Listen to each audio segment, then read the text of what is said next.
1 Kings chapter 20. Naboth the Jezreelite had a vineyard in Jezreel next to the threshing floor of Ahab, king of Samaria. So Ahab spoke to Naboth, saying, "Give me your vineyard, and it will be my garden for herbs, for it is near my house. In return, I will give you a better vineyard. Or, if you prefer, I will give you money for it, and it will be my herb garden." But Naboth said to Ahab, "The Lord forbid that I should give the inheritance of my fathers to you."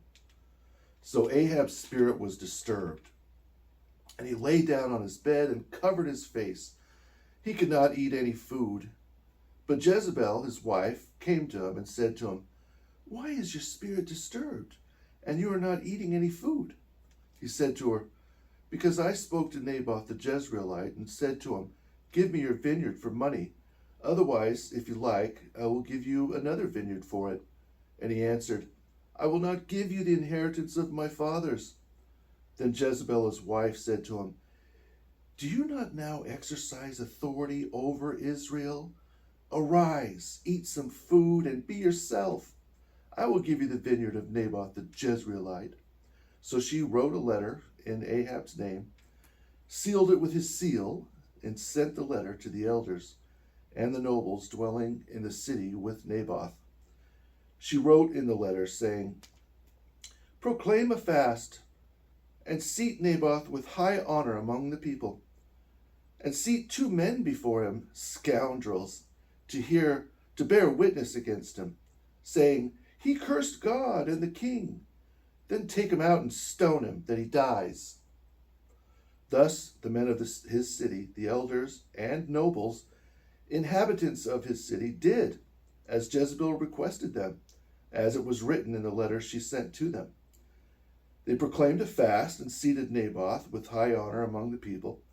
2 men, scoundrels, also came in and sat before him.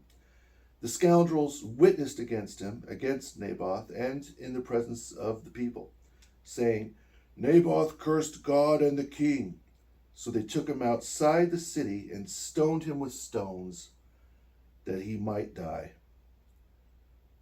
Then they sent to Jezebel, saying, 'Naboth has been stoned and is dead.'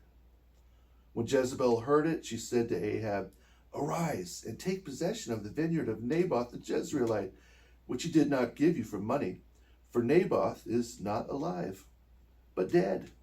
When Ahab heard that Naboth the Jezreelite was dead, he tore his clothes and put on sackcloth. After that, Ahab arose and went down to take possession of the vineyard of Naboth the Jezreelite. Then the Lord said to Elijah the Tishbite, 'Arise, go down to meet Ahab, king of Israel, who lives in Samaria. He is there in the vineyard of Naboth, for he went there to take possession of it. You shall speak this to him, saying, "Thus says the Lord, as you were involved in murder and took possession, therefore thus says the Lord, in every place where the swine and dogs lick the blood of Naboth, in the same place shall the dogs lick your blood, and in your blood the prostitutes shall bathe themselves." So Ahab said to Elijah, "My enemy, you have surely found me." Elijah replied, "I have found you because you sold yourself to do evil in the sight of the Lord, to provoke him to anger. Thus says the Lord, behold, I shall bring evils upon you, and before you fires kindle. I will utterly destroy the males of Ahab and him who is shut up and left in Israel. I will make your house like the house of Jeroboam the son of Nebat, and like the house of Baasha the son of Ahijah, because of the way you provoked me to anger and made Israel sin." The Lord spoke of Jezebel, saying, "The dogs shall devour her by the outer wall of Jezreel. The dogs shall devour the one of Ahab who dies in the city, and the one of Ahab who dies in the field. The birds of the sky shall devour." Nevertheless, Ahab sold himself to vainly do what is evil in the sight of the Lord, because his wife Jezebel led him astray. He behaved abominably in following after idols. just as all the Amorites had done, whom the Lord utterly cast out before the sons of Israel. But as a result of the word, Ahab became deeply troubled before the Lord.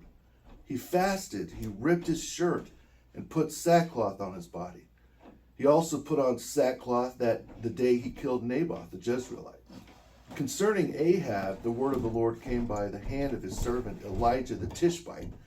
The Lord said, "Did you see how Ahab humbled himself before me? I will not bring the evil in his days, but in the days of his son I will bring evil upon his house."